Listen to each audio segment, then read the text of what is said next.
Hi friends, welcome to 1 Day 369. రేపు అనగా July 4వ తారీఖున 2 తెలుగు రాష్ట్రాలలో విద్యా సంస్థలు బంద్‌కైతే పిలుపునిచ్చాయండి.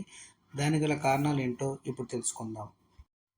నీట్ మరియు నెట్‌కు సంబంధించి విచారణ జరపాలని ఎఫ్ఐఎఫ్, ఏఎస్ఐఎఫ్, పీడీఎస్యు, పీడీఎస్ఓ మరియు అనేక విద్యా సంఘాలు డిమాండ్ అయితే చేస్తున్నాయండి.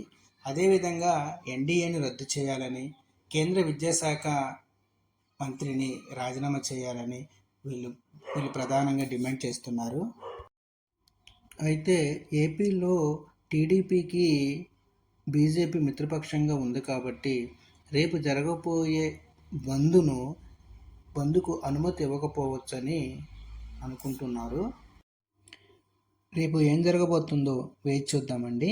మా ఛానల్ కనుక మీకు నచ్చినట్లయితే లైక్ చేయండి, షేర్ చేయండి. మరిన్ని వీడియోస్ కోసం మా ఛానల్ని సబ్స్క్రైబ్ చేయండి.